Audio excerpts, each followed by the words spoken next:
জেঠিমা আমি বাড়ি যাচ্ছি, তোমাদিকে নিয়ে মেলায় যাব। এবং আমার নিজের শালা ছিল, মোট 17 জন ছিল, 4 জন পালিয়ে যেতে পেরেছে কোনো রকমে। আগুনে ঝলসে গেল 19টা তরতাজা প্রাণ। ওয়াও মোমোর গোডাউন থেকে উদ্ধার হলো একাধিক দেহ। দমকল মন্ত্রী পৌঁছলেন প্রায় দুদিনের মাথায়। কলকাতার আনন্দপুরে নাজিরাবাদ এলাকায় ওয়াও মোমোর কারখানায় আগুন। এই খবরটা আমরা সবাই জানি, কিন্তু স্থানীয় সূত্রের খবর ওয়াও মোমোর কারখানার পাশেই ছিল একটা ডেকোরেটরসের ওয়্যারহাউস। অভিযোগ ওঠে সেখানে নাকি প্রথম আগুন লাগে, তারপর সেই আগুন ওয়াও মোমোর কারখানায় ছড়িয়ে পড়ে। ঘটনাটি ঘটেছে রবিবার মধ্যরাতে। আগুন লাগার 32 ঘন্টা পেরিয়ে গেলেও গোডাউনের ভেতরের আগুন তখনও নিয়ন্ত্রণে আনা সম্ভব হয়নি।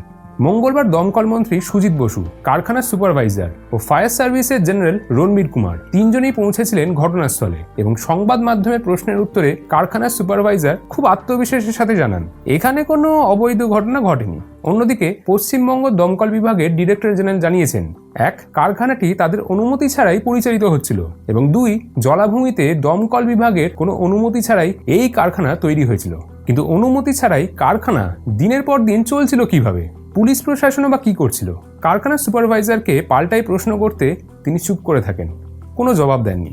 সরকারি সূত্রে পাওয়া শেষ তথ্য অনুযায়ী মৃতের সংখ্যা প্রায় 19 জন, কিন্তু ওই দিন গোডাউনের ভেতর উপস্থিত ছিল প্রায় 30 জন কর্মী। তাই প্রশ্ন হলো, নিরাপত্তার অভাবে মৃতদের পরিবারের কাছে উত্তরগুলো কে দেবে? প্রশাসন, সরকার, ডেকোরেটর নাকি ওয়াও মোমোর কর্মকর্তারা? অগ্নিকাণ্ডটি ঘটল কিভাবে?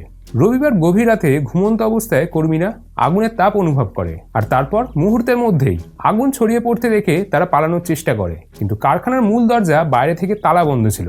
ফলস্বরূপ কারখানায় আটক হয়ে তাদের মৃত্যু হয়। 2 দিন পরেও ধ্বংসস্তূপ থেকে আরও অনেক মানুষের দেহ উদ্ধার হয়, তাই মৃতের সংখ্যা আরও বাড়তে পারে।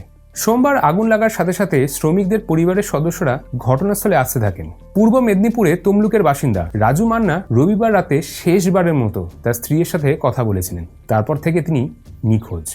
এটা কি শুধুই একটা দুর্ঘটনা নাকি ইচ্ছাকৃত অবহেলার ফল? বাইরে থেকে দরজা তালাবন্ধ কেন ছিল?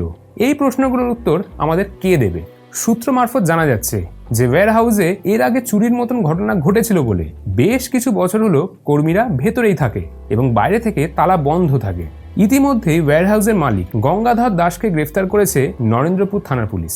তিনি তার গুদামে নিরাপত্তা অবহেলার কথা অস্বীকার করেছেন, কারণ সেখানে নাকি ফায়ার এক্সটিংগুইশার আগে থেকেই ছিল। এই বিষয়ে তোমাদের একটা তথ্য দিয়ে রাখি, বর্তমানে সামান্য ট্রেড লাইসেন্স করাতে গেলে এখন অনলাইনে আবেদন করতে হয়, কিন্তু আবেদন করার পর পৌরসভা থেকে কোনো রকম ফিজিক্যাল ভেরিফিকেশন আর তেমন হয় না। আবার আইটি সেক্টরগুলোতে গেলে দেখা যাবে যে সেখানে কোনো রকম রক্ষণাবেক্ষণ হয় না, সে এলিভেটরই হোক বা স্প্রিংলার সিস্টেম, অর্থাৎ সবই পাশ হয়ে যায়। তদন্ত শেষে হয়তো জানা যাবে যে আগুনটা ঠিক কিভাবে লেগেছিল। তবে ওয়াও মোমোর মতো সংস্থা যারা কিনা বছরে প্রায় 600 কোটি টাকা বিনিয়োগ করে, তারা তাদেরই কর্মীদের সুরক্ষা দিতে অপরাগ। আবার এটাও ভেবে দেখার যে গত আর্থিক বছরে তাদের ক্ষতি হয়েছে প্রায় 114 কোটি টাকা। যাই হোক, তাই এই মুহূর্তে সোশ্যাল মিডিয়াতে শুধু বয়কট ওয়াও মোমো না করে আমাদের প্রতিবাদ হওয়া উচিত দুর্নীতিগ্রস্ত প্রশাসনের বিরুদ্ধে, সে যে দলেরই হোক না কেন, কারণ প্রত্যেকটা মানুষের জীবন দামি। তোমাদের কি মনে হয় সেটা জানাতে ভুলো না কমেন্ট করে।